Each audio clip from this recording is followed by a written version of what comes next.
be heard from the east to the west and the north to south. From the rising of the sun, let His praise be heard from the east to the west and the north to south.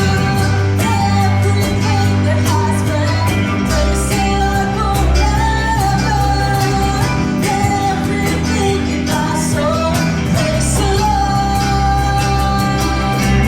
Let everything that has breath, praise the Lord forever. Let everything in my soul, praise the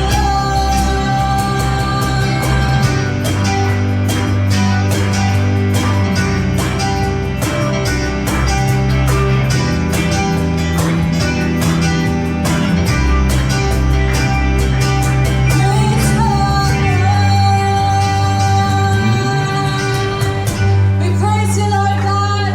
Purihin ang iyong ngalan, aming Panginoong Jesus. Thank you, Lord Jesus. Mula sa pagsikat ng araw, Panginoon, hanggang sa katapusan ng mundo, hanggang sa katapusan ng aming buhay, Panginoon, we will praise you. We will glorify your name, Lord God. For you are great.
Jesus, to you be all the glory, all honor, and all adoration. You are great, you are holy, and you are worthy of all praise and thanksgiving. Lord, Panginoon, tanggapin niyo po ang lahat ng papuri, lahat ng pagsamba, lahat ng pasasalamat, at lahat ng pagdakila sa pinakamakapangyarihang pangalan mo lamang, Jesus. Amen! Amen! Hallelujah! Praise the Lord Jesus. Bawat isa, muli tayo po ay patuloy na magpasalamat sa ating pong Panginoon dahil tayo ay muli niyang dinala dito po sa bahay panambahan upang magpuri, sumamba sa Kanya at higit sa lahat magpasalamat sa Kanyang kabutihan at katapatan sa ating pong mga buhay. Amen! Praise God! Sabihin mo sa iyong katabi, kapatid, ako'y masaya.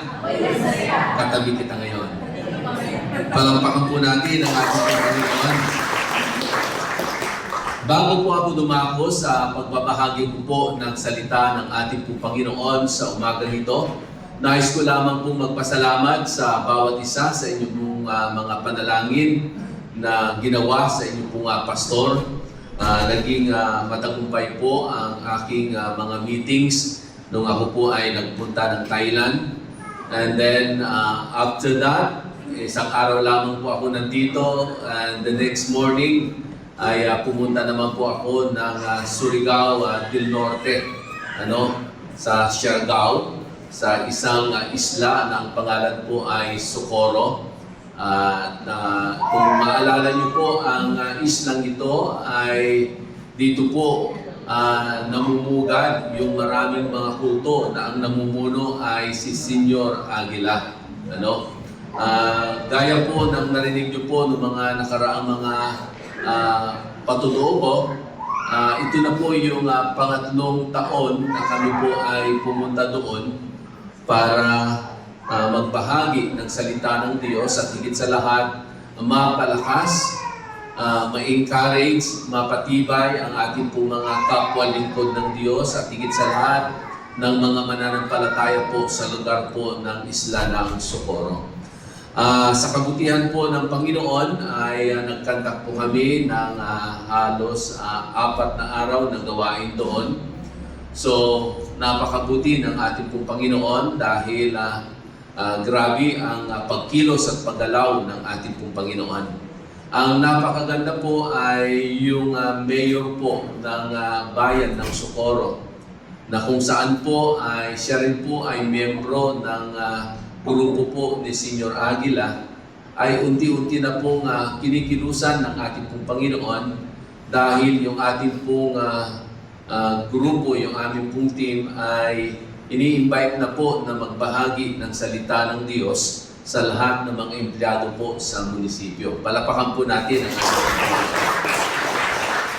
So, maging ang mga local pastor po doon ay nagtataka at naniniwala po sila na meron na pong ginagawang maganda ang ating pong Panginoon.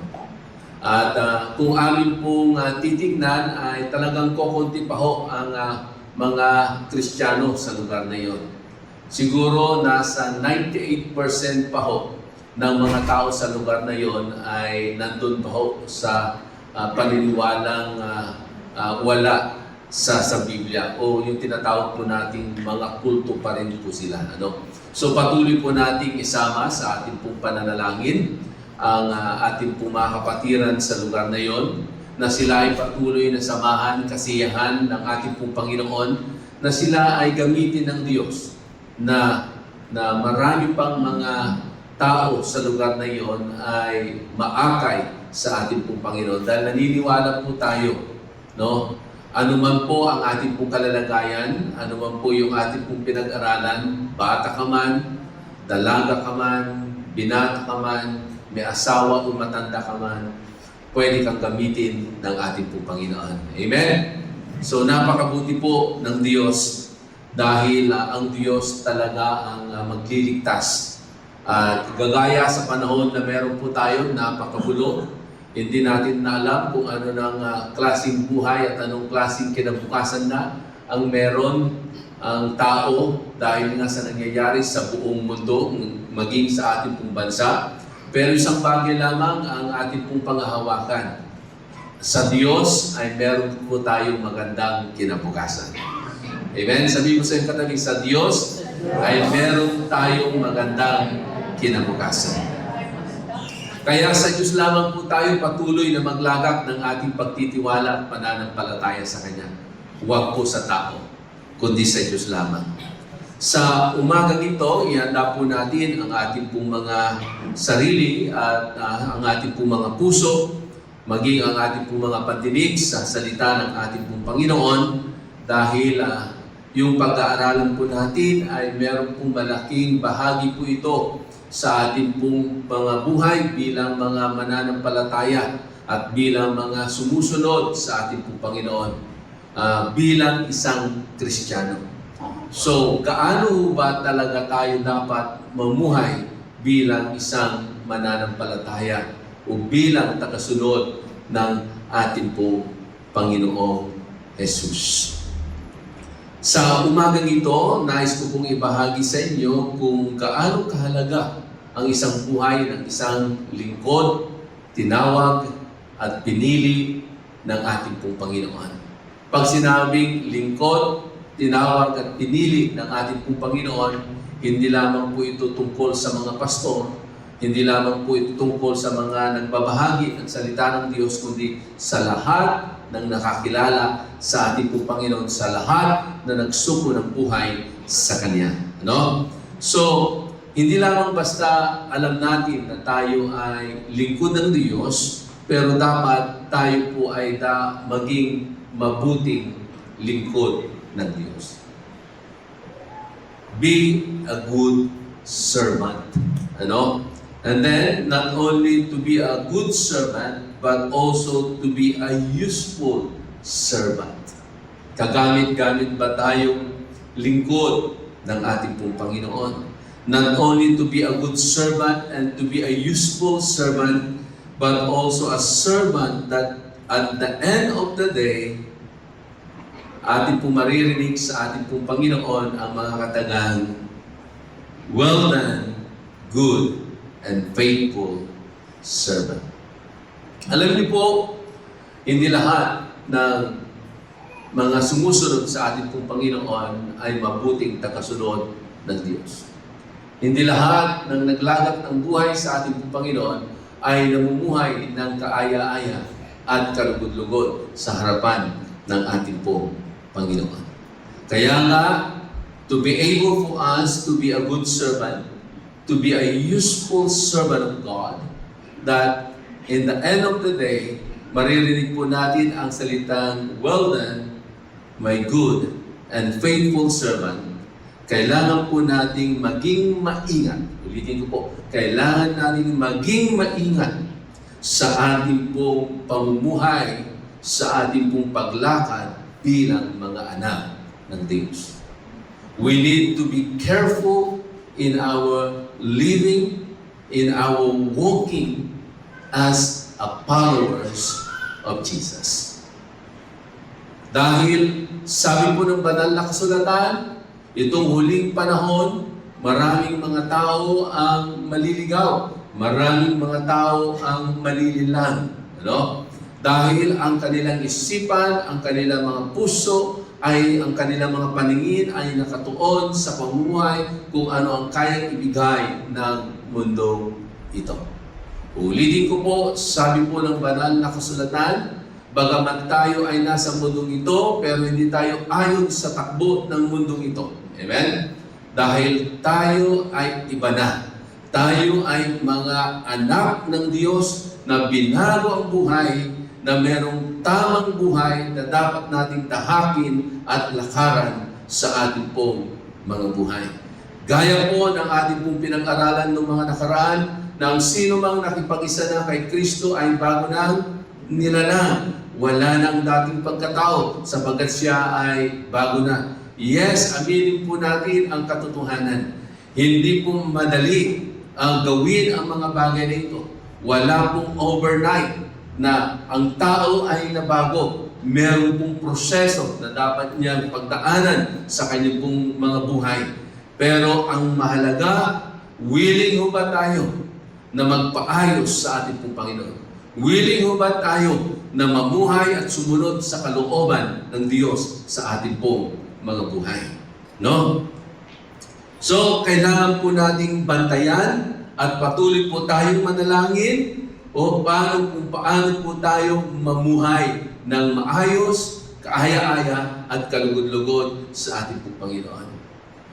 Sa buhay na meron po tayo ngayon, sa panahon na meron po tayo ngayon, hindi na po pwede na ang buhay po natin bilang isang mananampalataya ay basta ganun-ganun na lang po.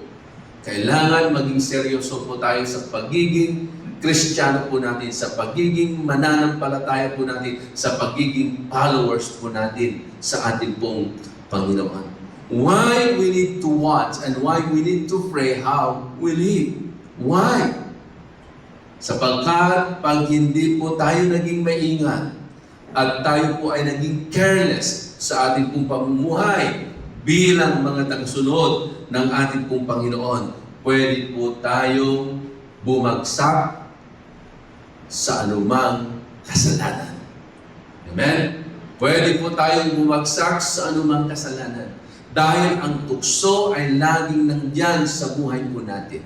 Ang tukso ay laging nandyan.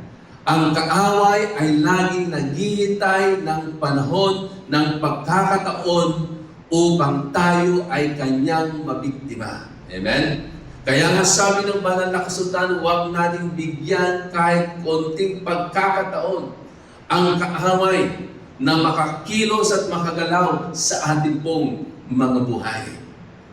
Dahil pag binigyan natin ng pagkakataon ng kaaway, pag tayo ay kanyang nilamon, pag tayo ay kanyang kinontrol, masisira at mawawasak ang ating pong mga buhay. At ayaw natin na tayo po ay mamumuhay na lagi na lamang na tayo ay bumabagsak sa kasalanan at tayo po ay lagi ng talunan. Amen? Ayaw natin na tayo maging talunan. Amen po ba? Walang sinumang matinong mananampalataya na gusto niya lagi siyang talunan. Ayaw po natin yun. Walang matinong mananampalataya at tagasunod ni Kristo na lagi na lahat tayong nagiging biktima ng kasalanan at ng mga gawain hindi kalugod-lugod sa ating pong Panginoon. No? Kundi gusto natin tayo makapamuhay ng ayon sa panuntunan ng Diyos. Tayo ay makapamuhay ayon sa kalooban ng Diyos sa ating pong mga buhay. Dahil gusto natin na maging maayos, maging mabuti, maging matagumpay ang ating pong mga buhay. Dahil gusto natin na lakaran ang disenyo ng Diyos sa bawat isa sa atin that we are more than conquerors. Amen? That we are more than conquerors. Na lahat ng tukso, lahat ng mga bagay na pwedeng ibato ng kaaway sa atin ay atin pong mapagtatagumpayan. So, sa umagang ito, nais ko pong pag-aralan po natin ang buhay ng isang individual sa Biblia. Ito po'y matatagpuan natin sa Lumang Tipan na ang kanyang pangalan ay walang iba kundi si Samson. Si Samson po, he was prepared for great things. Makikita po natin sa ating pong pag-aaral, simula pa, hindi pa ipinapanganak si Samson, God is already designed him for great things. Na ang plano ng Diyos, ang disenyo ng Diyos kay Samson is to do great things. Dahil kikilusan siya ng Diyos, gagamitan siya ng Diyos, para sa kaluwalhatian ng ating pong Panginoon. No? Pero, even though Samson, he was prepared for great things,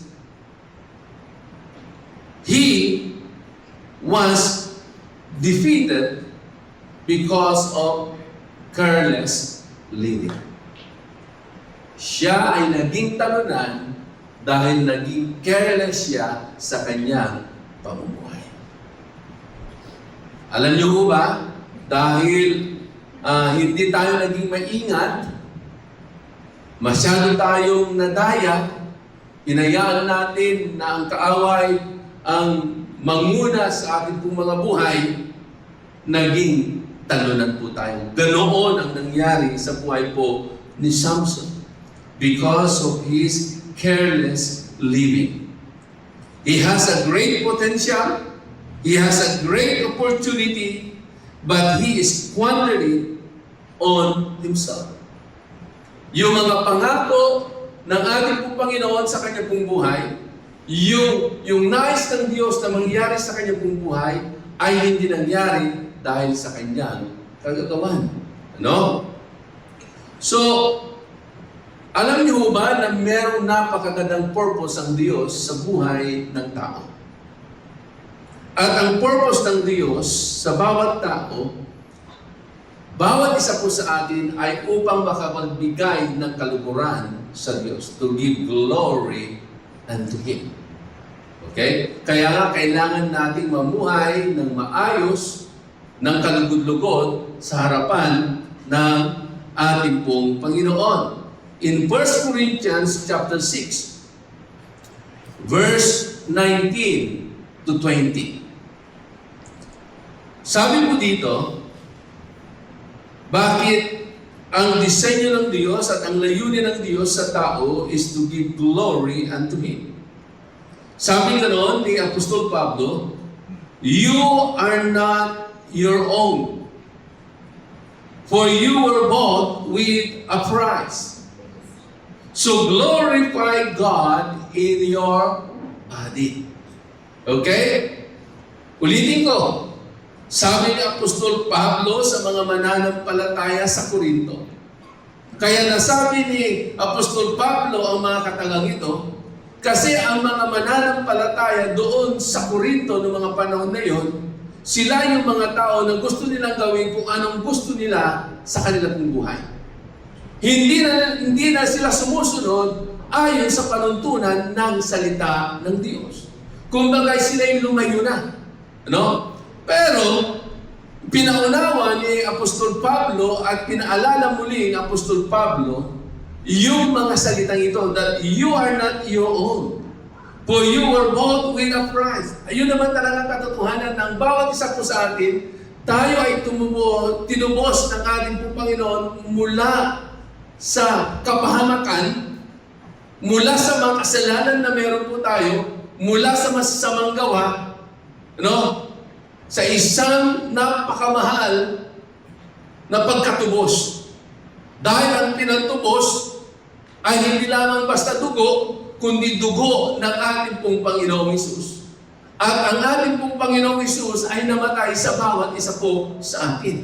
At dahil sa pag-aalay niya ng kanyang buhay, tayong lahat na dapat ay mapahamak, ay hindi napahamak. Amen? Bakit? Dahil nga tayo ay tinubos sa isang napakamahal na halaga. Okay? At ang pinatubos sa atin, dugo at buhay ng ating pong Panginoong Jesucristo. So, ano daw dapat natin gawin? Itong buhay natin ito, itong katawang ito, kailangan ang magbigay ng kaluguran sa ating pong Panginoon. Okay? Kung ganoon na ang katawan natin ay hindi dapat nating ariin na sa atin ito at ito ay para sa ating pong Panginoon at tayo ay tinubos ng Diyos sa napakalaking halaga. No? Kaya gamitin natin ang ating pong mga buhay, ang ating pong mga sarili kanino?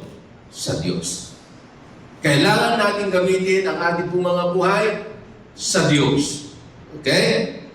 So, meron pong isang katotohanan, mga minamahal kong kapatid, na itong buhay na meron po tayo, kailangan we need to give glory unto God. Each day and every day. Kailangan po araw-araw. Hindi lamang tuwing araw ng linggo na nakapagbibigay lang tayo ng kaluguran, itong katawan natin, itong buhay natin, itong sarili natin sa ating Panginoon. Kailangan araw-araw.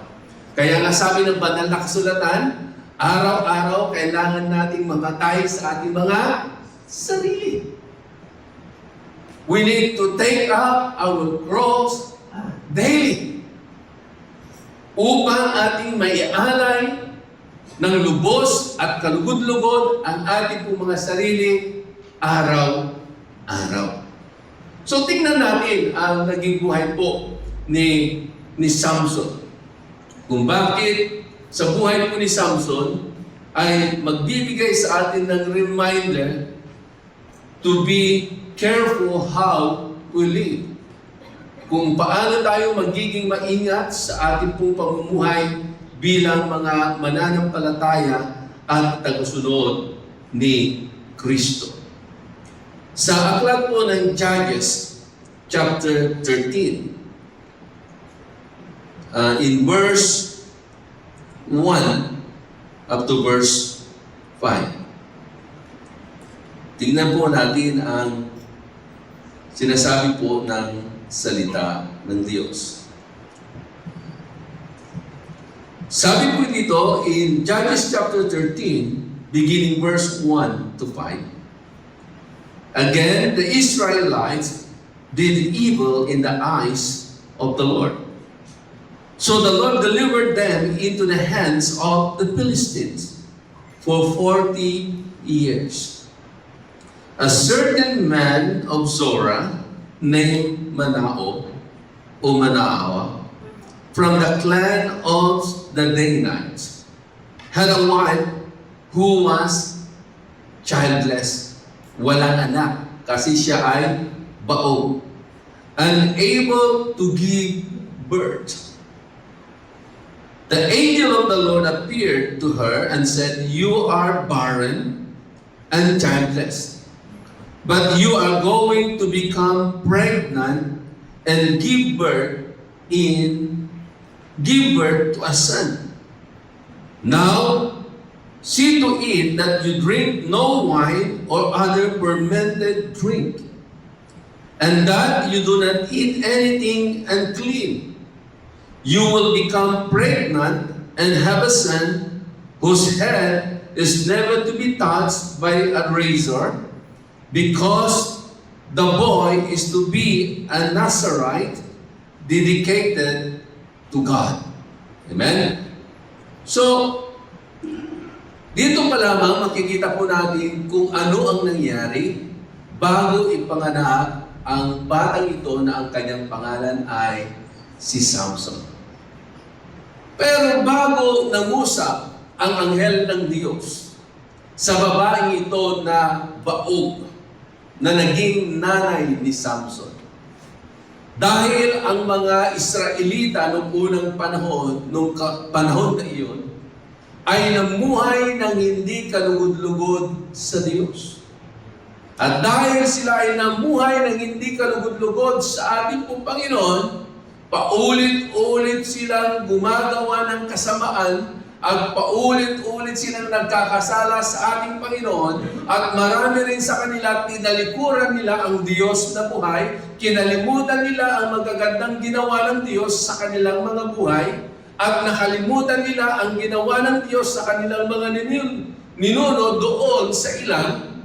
At alam niyo po, dahil sa kasamaan ng tao noong panahon na yon, sila po ay naging, tawag doon, na-conquer sila ng mga Pilisteo, naging alipin sila ng Pilisteo for 40 years.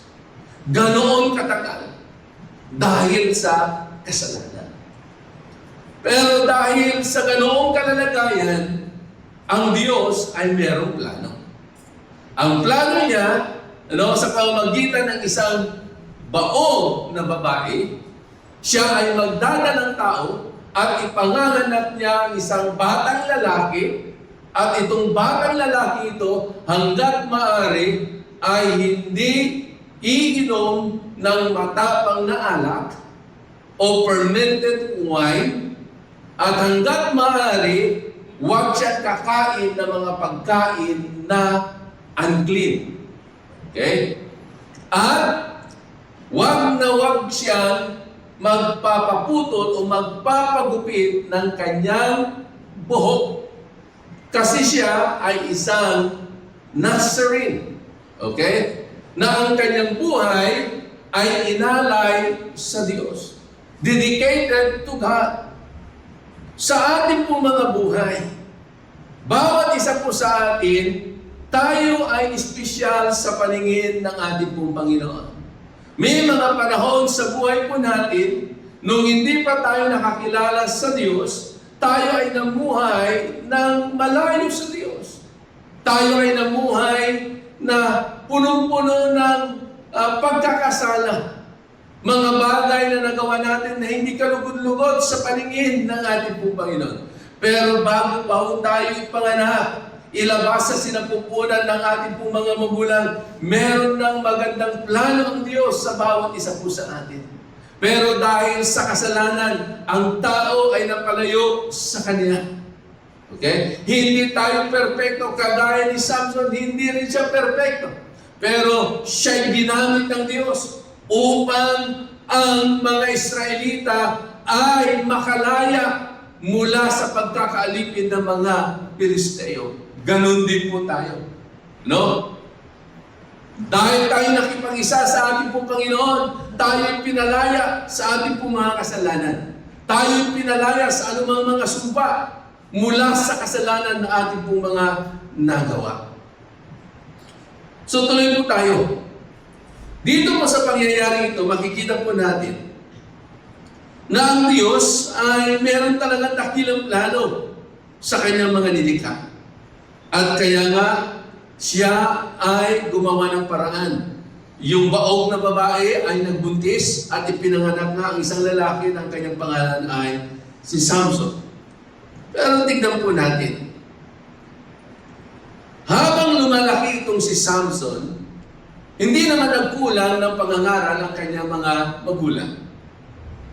Pero alam niyo po, habang siya ay lumalaki, siya ay lumilihis doon sa katuruan ng kanyang mga magulang na ayon sa salita ng Diyos.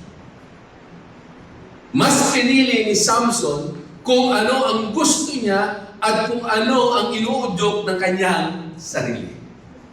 Di ba ganun din po tayo? Nung tayo ay pinanganak, tayo inalalayan, ginabayan ng ating mga magulang, tinuruan tayo ng maayos kung paano tayo mamuhay ng kalugod-lugod at kaaya-aya sa Kanya. Pero nung tayo ay unti-unti na nagkakaroon ng tamang kamalayan, alam na natin magdesisyon, alam na natin yung tama mali, pero imbis na piliin natin na mamuhay doon sa tama, ang pinipili natin ay kung ano ang mali dahil sinusunod natin kung ano ang gusto natin at kung anong inuudyok ng ating mga laman. Kaya nga, hindi nagtagal, no, tayo ay napariwara at napalayo sa ating pong Panginoon. No? Pero ang biyaya at grasya at kahabagan ng Diyos ay laging nandoon sa bawat tao. No? So tingnan po natin na dito sa buhay po ni Samson, bakit kailangan natin bigyan ng pansin yung buhay na meron po siya? Yung klaseng pamumuhay na meron po siya, bagamat siya ginamit ng ating pong Panginoon, bakit napakahalaga yung kanyang buhay para ito'y maging daan upang maging maingat tayo sa ating pong pamumuhay bilang mga mananampalataya. Una na dapat nating maunawaan, we are to be set apart.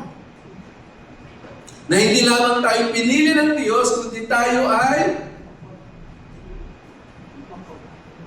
sa Tagalog, ibinukod ng ating pong Panginoon. Okay? Ibinukod tayo ng ating pong Panginoon. At ganoon din po si Samson. Hindi lamang siya pinili at naghimala ang Diyos sa buhay ng kanyang nanay, na sa pagiging isang baog, siya ay nagbuntis at si Samson ay pinanganak. Pero siya ay ibinukod ng ating pong Panginoon. In Judges chapter 13, verse 3 and 5. Anong sabi po dito? The angel of the Lord appeared to her and said, "You are barren and childless, but you are going to become pregnant and give birth to a son. Now, see to it that you drink no wine or other fermented drink, and that you do not eat anything unclean. You will become pregnant and have a son whose head is never to be touched by a razor, because the boy is to be a Nazarite, dedicated to God from the womb. He will take the lead in delivering Israel from the hands of the Philistines. So ibinukod po siya. Hindi siya kagaya ng ibang mga bata na ipinanganak. Hindi siya kagaya ng ibang mga tao na pinagkalooban ng buhay. Na itong mga taong ito ay pwede na lang gawin ang dapat nilang gawin, pero dito merong instruction ng Diyos sa kanya. Dahil siya ay binukod. Siya ay katangi-tangi. No? Pero malinaw yung instruction ng Diyos sa kanyang mga magulang. Kaya nga sa kanyang paglaki, hindi nagsawa ang kanyang mga magulang na paalalahanan itong si Samson. Pangalawa na bagay na dapat po natin makita na hindi lamang po we are to be set apart. As a servant, we cannot live carelessly. Bilang mga lingkod at tagasunod ng ating pong Panginoon, hindi tayo pwedeng mamuhay na tawag doon, hindi tayo maingat. Hindi pwede yung padaspul-daspul po tayo. Hindi yung basta magdidesisyon tayo. And then, sa dulo ng mga desisyon natin, yung pala ay makaka-apekto sa ating pong mga buhay. Yung pala ang makakasira sa ating pong mga buhay. Kaya nga napakalaga sa bawat desisyon na ating pong gagawin, tignan po natin, lagi nating balikan ang salita ng Diyos. Itong aking desisyon na gagawin ba, ayon ba sa salita ng Diyos? Ayon ba sa panuntunan ng ating Panginoon? Ayon ba sa kalooban ng ating pong Panginoon? Alam niyo si Jesus, the best example po natin. Dumating siya sa panahon ng kanyang buhay na meron siyang gustong gawin, pero hindi niya pa rin ginawa. Basta ang ginawa niya, sinunod niya kung ano ang gusto at kalooban ng Diyos sa kanyang buhay. At sabi po ng Biblia, dahil sa ginawa ni Kristo, sa kanyang pagiging masunurin sa kalooban ng Ama sa kanyang buhay, nagkaroon ng kaligtasan ang isang katakuhan. Why, as a servant, we cannot live carelessly? Kasi si Samson, bagamat ang kanyang mga magulang ay laging tinuturuan siya kung anong klaseng pamumuhay ang dapat niyang gawin, ano yung mga dapat na huwag niyang gawin sa kanyang buhay, ano yung mga mga bagay na dapat niyang iwasan, pero naging careless po itong si Samson sa kanyang pang-araw-araw na pamumuhay. Ano ang kanyang ginawa? Why Samson lived carelessly? He disregarded the purpose of God in his life. Milayunin ng Diyos sa kanyang pong buhay, ayaw niyang gawin at ayaw niyang sundin. Ang layunin ng Diyos sa kanyang pong buhay dahil ang sinusunod niya kung ano ang gusto niya. Siguro masyado siyang nagyabang dahil malakas siya. Pinagkalooban siya ng Diyos ng kakaibang lakas. Pero nakalimutan niya na ang lahat ng bagay na meron siya ay galing sa ating pong Panginoon. Not only he disregarded the purpose of God in his life, he lived for his own pleasure. Namuhay siya ayon sa kagustuhan ng kanyang laman. Kung ano ang gusto niya. Yun ang problema ng marami sa atin sa panahon na meron tayo ngayon. Kahit malinaw na ang sinasabi ng salita ng Diyos at panuntunan ng Diyos na pag ito'y sinunod natin, isinapamuhay natin, hindi tayo mapapahamak, bagkus mapapabuti ang ating pong buhay, magiging matagumpay tayo, pagpapalain tayo ng Diyos. Pero anong nangyayari? Ang ginagawa pa rin natin, ang sinusunod pa rin natin kung ano ang gusto natin at kung anong inuudyok ng ating pong mga laman.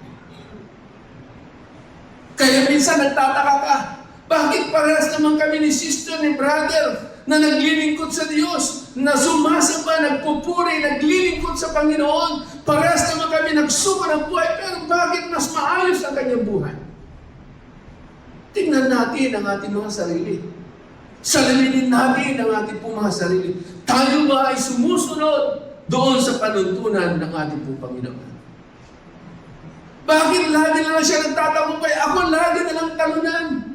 Lagi na lang ako napapahamak. Tanungin natin ngayon ang ating pong mga sarili. Balikan natin, tayo ba'y lumalakad ayon sa panuntunan ng salita ng Diyos? O kagaya tayo ni Samson, that we live what we want, that we live by our own pleasure. Kasi yun ang nagpapasaya sa atin. Yun ang nagbibigay ng galak sa atin pong mga laman.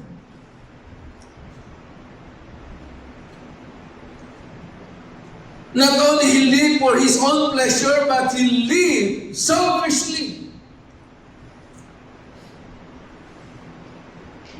And without regard to God. Yung kanyang buhay, yung kanyang pamumuhay, ay hindi na nakapagbibigay ng kaluguran sa ating Panginoon.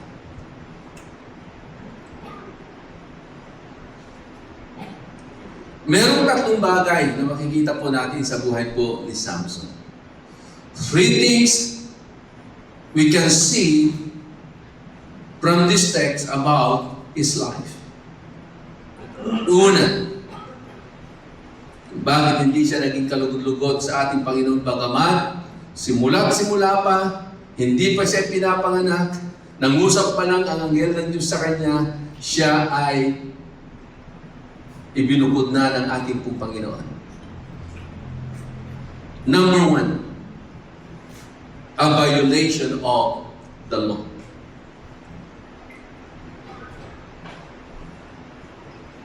Bago natin puntahan yan, meron pong isang pangyayari sa buhay po ni Samson. Nung habang siya lumalaki na at likas na siyang malaki, alam na niyang tama at mali, malakas ang kanyang pangangatawan, sabi nga, walang sino mang pwedeng gumapi sa kanya dahil pinagkalooban siya ng grabing kalakasan. Okay? Isang araw, habang siya po ay naglalakbay, siya po ay inatake ng isang batang leon. Okay? At nung siya inatake ng batang leon dahil siya ay malakas, simple lamang. Amen? Kanyang nadaklot yung batang leon na mabangis. Kanyang pinatay ng sarili niyang lakas at ng sarili niyang kamao. No? Dahil ang Espiritu ng Diyos noong mga panahon na yon ay dumadaloy sa kanya. Pero pagkalipas ng ilang araw, nung siya ay napadaan ulit doon sa daan na yon kung saan inatake siya ng batang leon at kanyang nakapi at kanyang napatay yung batang leon na yon, no? Meron po siyang nakita doon sa daanan na yon. At alam niyo kung ano ang kanya nakita? Ang kanya nakita ay mga patay na hayop na puro buto na lamang, pero kakaiba ang kanyang nakita. Dahil doon sa mga carcasses ng mga hayop na yon, di ba pag ang isang hayop na namatay na at nabulok na, ang makikita mo ay mga uod o kaya mga langaw. Okay? Pero kakaiba ang kanyang nakita. Ang kanyang nakita ay hindi uod. Ang kanyang nakita sa mga buto na mga hayop na yon na nabubulok ay hindi mga langaw. kundi ano ang kanya nakita? Mga bee. Merong honey na doon sa mga buto ng hayop na ito. So ano ang kanyang ginawa? Nainganyo siya, na-excite siya, at kanyang inunat ang kanyang kamay, dumaklop siya ng honey at kanyang kinain. Pero alam niyo po, dahil meron pong sinabi sa kanya na panuntunan na hanggat maaari, huwag siyang lalapit o hahawak sa mga patay. Patay na tao, patay na hayop, o sa mga unclean na mga bagay. Okay? So dahil sa bagay na ito, bagsak itong si Samson doon sa test na yon na dumating sa kanyang buhay. No? In Leviticus chapter 11 verse 24 to 25, bakit bagsak siya doon sa bagay na yon? Kasi meron pong sabi po doon sa Leviticus chapter 11, 24 to 25, touching any dead things would declare the person is unclean. Kasi noong unang panahon, hindi lamang ikaw ay nagiging marumi dahil ikaw ay gumawa ng kasalanan at hindi ka lugod-lugod sa Diyos, pero ikaw ay ituturing din na marumi pag ikaw ay humawak, no, ng mga bagay na marumi, mga bagay na patay, o mga hayop na patay na. So, yung tao na humahawak sa mga bagay ay nagiging marumi rin. Yun yung batas ng unang panahon. Amen? In Numbers chapter 6, verse 6, mas matindi pa nga ito ang sabi dito sa Numbers chapter 6, verse 6. Throughout the period of their dedication to the Lord, the Nazirite must not go near to a dead body. Eh si Samson, siya ay isang Nazirite. Dito, sabi nga nun, in Numbers chapter 6, verse 6, pag ikaw ay isang Nazirite, at yung buhay mo ay nakadedicate na sa ating Panginoon, hanggat maaari, huwag kang lalapit sa katawan ng taong patay na.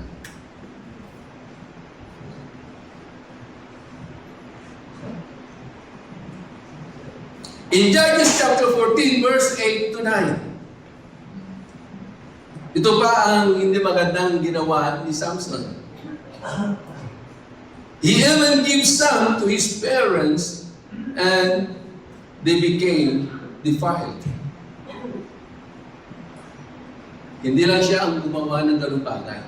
Hindi lang siya ang nakaranas ng ganung bagay.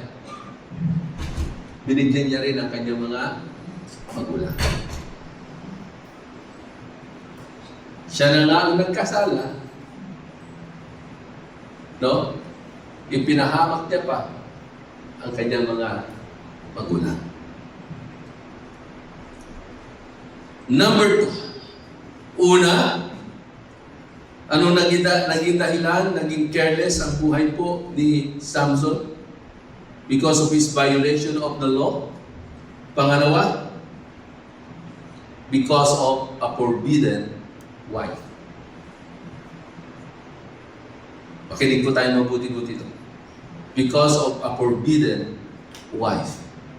Hindi po masama at hindi po kasalanan na ikaw ay mag-asawa. Pero kay Samson, malinaw sa kanya at sa kanilang panuntunan bilang mga Israelita na kailangan pag sila ay nag-asawa, dapat kalahin nila. At huwag na huwag silang mag-aasawa ng ibang lahi. Kasi pag sila ay nag-asawa ng ibang lahi, iba na kasi ang sinasamba at kinikilalang Diyos ng ibang lahi. Amen? Kasi, si Samson, ang kanyang mga magulang, ang kanyang salit-saling lahi, ang kanyang mga ninuno, ang kanilang kinikilalang Diyos ay ang buhay na Diyos. Yung Diyos ng bayan ng Israel, si Yahweh, the great I am. Amen? The Jehovah, yun ang kanilang sinasamba. Pero ang mga ibang lahi, kagaya ng mga Pilisteo, ang kanilang sinasamba ay hindi si Yahweh. Hindi ang kataas-taasang Diyos, kundi ang kanilang sinasamba ay ang mga Diyos-Diyosan na kanilang minana sa kanilang pagsamba sa kanilang mga ninuno. So iba ang kanilang sinasamba. Iba ang kanilang paniniwala. Okay? Ito ang pangalawa. Because of a forbidden wife. He desired to have a Philistine woman. Nagkaroon siya ng desire na ang kanyang mapapangasawa ay isang Pilisteyong babae. Okay? Na taliwas doon sa kanyang paniniwala at pananampalataya. So anong kanyang ginawa? Dahil gustong-gusto niya mapangasawa ang isang Pilisteyong babae, kanyang kinausap ang kanyang mga magulang. He asked his parents to arrange a marriage. Pero, yung kanyang mga magulang, he reminded him. No? Ano ang niremind ng kanyang mga magulang sa kanya? Judges chapter 14 verse 3. Tingnan niyo po. Nung sabi niya sa kanyang mga magulang, gumawa kayo ng paraan, gusto kong mapangasawa ang babaeng yun. Yung Pilisteyong babaeng yun. Diba? Anong sabi ng kanyang mga magulang? His father and mother replied, "Isn't there an acceptable woman among your relatives or among all our people? Must you go to the uncircumcised Philistines to get a wife?" But Samson said to his father, "Get her for me. She is the right one for me." Tingnan niyo po Dahil nabulag siya sa kanyang nakita, sa kanyang paningin, siya ay nadaya ng gusto ng kanyang laman. Sabi niya sa kanyang mga magulang, kunin niyo ang babae yun, ibigay niyo sa akin, dapat pakasalan ko siya dahil siya ang tamang babae sa akin. Kahit na ito'y labag sa kanilang paniniwala. Huwag na tayo lumayo sa ating kapanahonan niya. Maraming mga bata ngayon at mga anak ngayon, tinuturuan ng mga magulang ng tama ng maayos kung ano ang mabuti at kung ano ang tama, kung ano makakabuti sa kanila, pati sa kanilang pag-aasawa, lalo na kung ang kanilang magulang ay isa ng mananampalataya at alam na ang sinasabi ng banal na kasulatan. Pero dahil ang gusto nila, ayaw nilang makinig sa kanilang magulang, ang gusto nila ay sundin kung ano yung kanilang nakikita at kung ano ang gusto at sinasabi ng kanilang puso. Na kahit hindi mananampalataya, ipagkakatiwala nila ang kanilang sarili sa isang taong hindi mananampalataya. Maniwala ang sinasabi ng Biblia. Huwag tayong makipamatok sa hindi nating kapwa kapamatok. Kaya nga nagkakaroon ng problema. Pag ang isang lalaki at babae na magkaiba ang paniniwala o pananampalataya, magkakaroon ng matinding problema sa kanilang pagsasama. Kaya nga, makikita po natin, na na napaka-istrikto ang salita ng Diyos.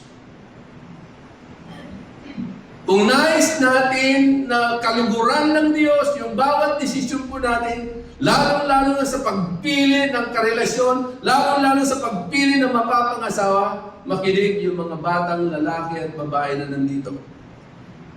Na minsan matigas ang inyong mga ulo. No? Pastor, ang gwapo eh. Sa church wala namang gwapo. Pastor, ang ganda kasi eh. Sa church, ang dami ko nang inatinan na church, wala namang maganda. Kung patayan lang natin sa physical, sa ganda, sa gwapo, bagsak tayo. Aanin mo ang kagwapuhan ng tao kung taliwas naman sa iyong pananampalataya. Aanin mo ang kagandahan ng tao kung taliwas naman sa iyong pananampalataya. Ay hindi, pastor, hindi magtatagal. Aakayin ko siya sa Panginoon. Alam nyo,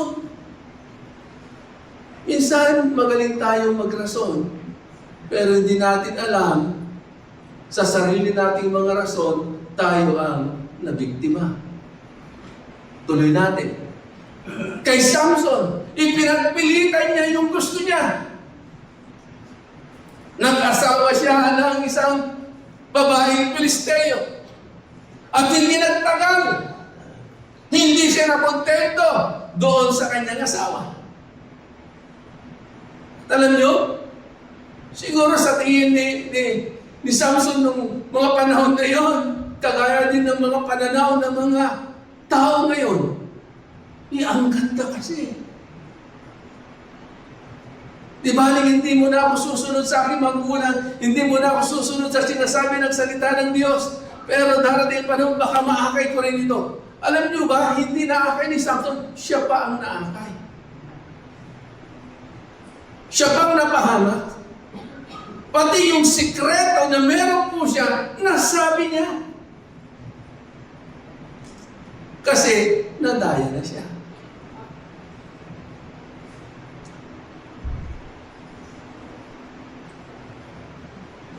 Pangatlong bagay.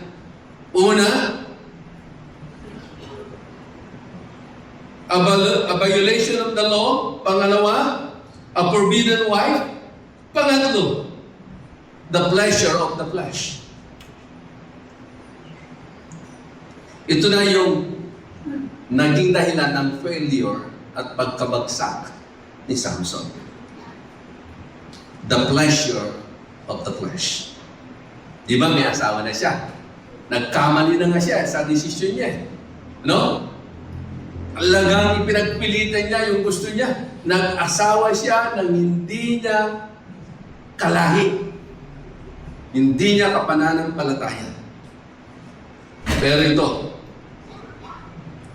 he found pleasure to a woman na ang kanyang pangalan ay Delilah. A woman from Gaza. Amen? At itong si Delilah ay isang prostitute. A woman from Gaza and also a prostitute.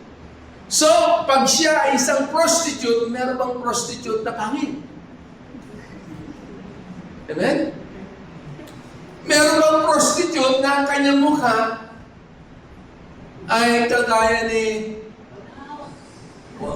sabi na lang, na. Okay? So, pag sinabing prostitute, maganda. Kaakit-akit, kaaya-aya. Kasi ang ibinebenta niya ay ano? Ang kanyang sarili, ang kanyang katawan.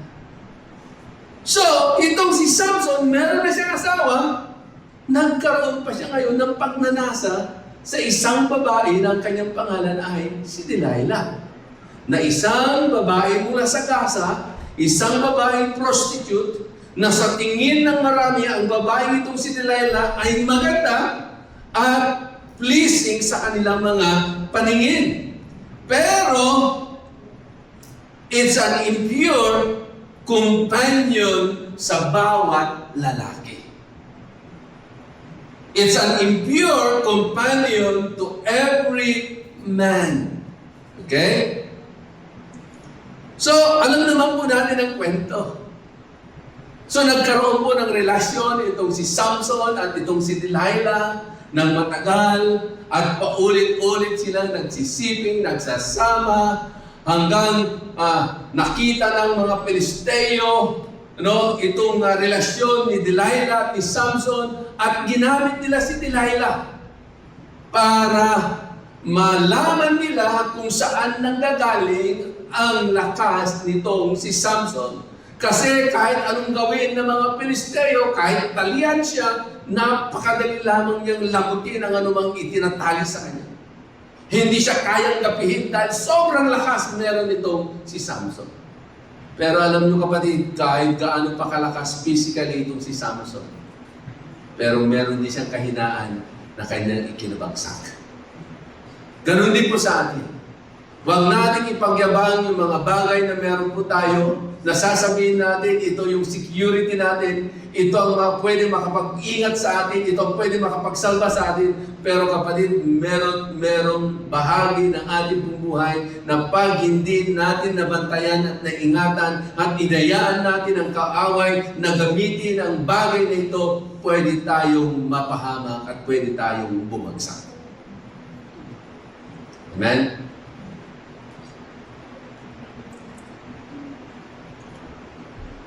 So ano nangyari? Habang tumatagal,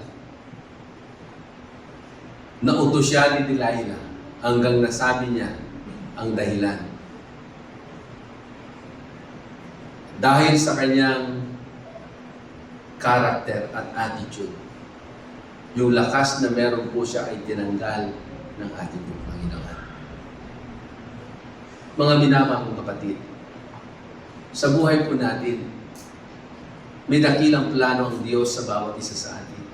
At binigyan tayo ng salita ng Diyos, panuntunan na dapat nating gawin, panuntunan na dapat nating lakaran upang mamuhay tayo ayon sa kalooban ng ating pong Panginoon.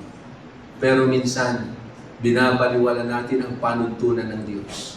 At ang masyado nating binibigyan ng pansin at sinusunod natin kung anong dinidesire ng ating pong mga sarili, kung anong dinidesire ng ating pong mga laman. Mga kapatid, huwag yung desire ng laman po natin ang mapagbigyan po natin. Dapat mapalakas po natin yung ating pong inner man. Yung ating pong spiritual life. Hindi po yung laman po natin, hindi yung flesh po natin. Kailangan mas malakas yung inner man po natin. Yung character natin, yung attitude natin, yung spirit natin, mas malakas upang mapaglabanan natin, mapagtagumpayan natin ang anumang udyok ng laman sa ating pong mga buhay. Pero ang Diyos, very gracious. Ang Diyos ay talagang mahabagin sa kanyang mga anak. Anong nangyari kay Samson? Dahil sa pangyayaring iyon, si Samson nakulong, kinulong ng kaaway, nabihag ng kaaway, binulag si Samson, hanggang siya ay matanda na, nandun pa rin siya sa loob ng kulungan. At yung kanyang mga paa, yung kanyang mga kamay, ay nakakadena pa rin. Pero dumating yung time na na-realize niya ang lahat ng bagay na kanyang nagawa. Na-realize niya, kung ano yung nangyari sa kanyang pong buhay nung nandun na siya sa kulungan na matagal at siya'y matanda na. At sabi ng Biblia, unti-unti uling lumalago at humahaba ang kanyang buhok. Pero tingnan niyo po, pinagkalooban pa rin siya ng Diyos ng isang pagkakataon. Kahit na siya ay lumayo sa Diyos, hindi siya tumalima sa panuntunan ng ating pong Panginoon. Meron siyang panalangin na nawa ito rin yung panalangin natin sa ating pong mga buhay. Pag dumating man tayo sa ganitong kalalagayan, na tayo'y napalayo sa Diyos, Sinunod natin kung anong gusto natin, kung anong udyok ng ating mga laman, kahit na ikapapahamak natin. Pero ang Diyos ay mahabagin, ang Diyos ay mapagmahal, ang Diyos ay laging merong second chances sa bawat isa po sa atin. Actually, not only our God is a God of second chances, but our God is a God of many chances. Ano yung panalangin po ni Samson? Tingnan po natin.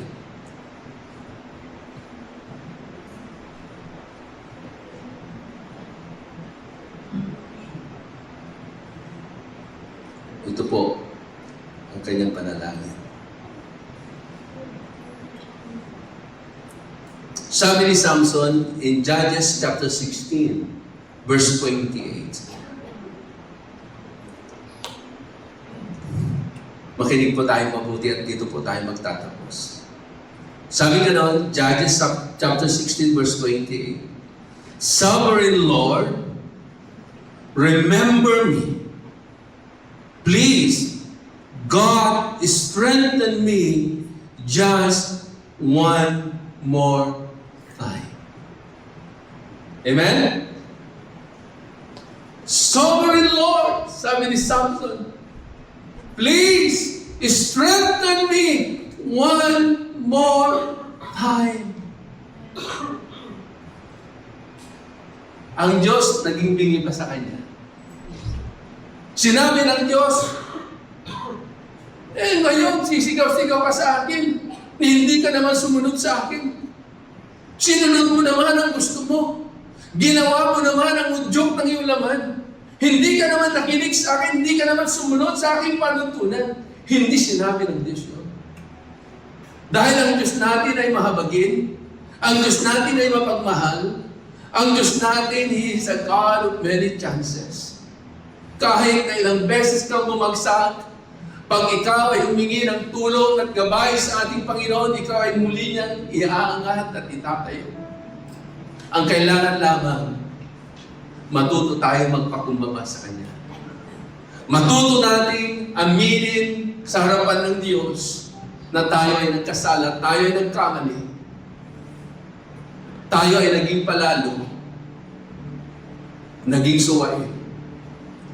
Kagaya ng isang alibughang anak. Nung maunawaan niya yung kanyang ginawa, nung maunawaan niya ang tunay niyang kalalagayan, siya ay bumalik sa Ama. Mga kapatid, wala akong perfectong tao, kahit ako. Tayong lahat ay nagkakamali. Tayong lahat ay nagkakasala. Pero salamat sa Diyos. Ang hinihintay lamang ng Diyos sa bawat isa po sa atin. Magbalik loob tayo sa Kanya. Magpakumbaba tayo sa Kanya. Lumapit tayo sa Kanya. At muli, ang Diyos ay magbubukas ng pintuan. At tayo ay Kanyang muling tatanggapin. At yayakapin. At palalakasin ng ating pong Panginoon. Tayo po'y tumayo at tayo po ay lumapit sa ating pong Panginoon. Taas po natin ang ating kamay sa Diyos.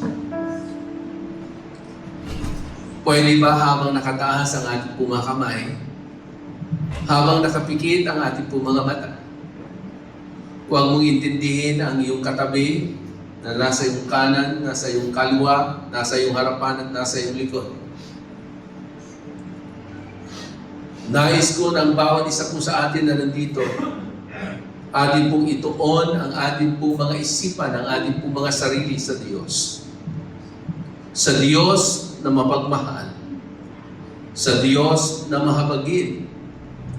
Sa Diyos na laging nagbibigay ng maraming pagkakataon sa ating pong mga buhay. Ikaw lamang nakakaalam, kapatid, kung ano yung mga bagay na nagawa mo na hindi nakapagbigay kaluguran sa Diyos.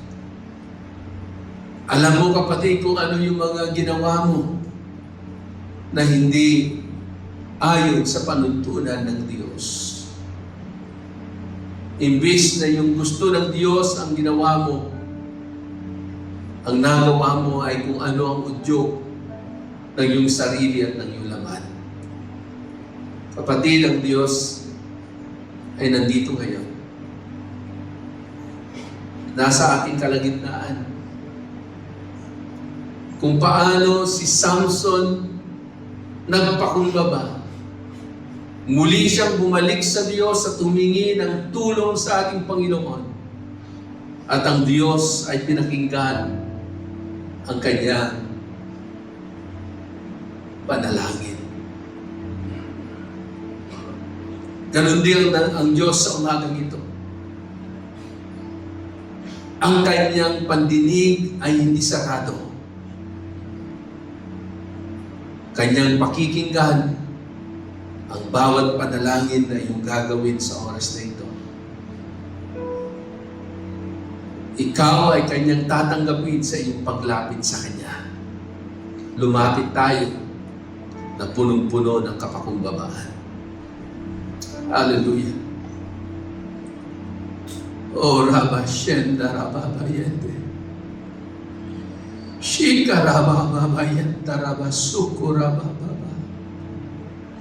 Hallelujah. Panginoon, kami ay lumalapit sa iyo sa umagang ito. Nagpapakumbaba, Panginoon. Humihingi o Diyos ng iyong pangunawa, ng iyong kahabagan, ng iyong kapatawaran sa lahat ng mga bagay na aming nagawa, Panginoon, sa lahat ng aming mga pagkakasala na hindi po nakapagbigay ng kaluguran sa iyo. Panginoon, sa oras na ito, kami po ay nagsisisi sa mga bagay, Panginoon, na aming nagawa, na aming sinunod ang udyok ng aming pong mga laman. At hindi namin nakita ang dulo ng bawat desisyon na aming pong ginawa, Panginoon. Ama, sa oras na ito, alam mo, Panginoon, na dahil sa mga bagay na ito na aming nagawa, kami po'y mapapahama. Ang buhay namin ay mapapariwara. Pero salamat, Panginoon, muli, kinatagpo mo kami sa umagang ito. Nangusap ka sa amin sa umagang ito po, Panginoon. At iyong pinuksan ang aming mga kabalayan at aming napakinggan ang iyong tinig, Panginoon. Ama, salamat po.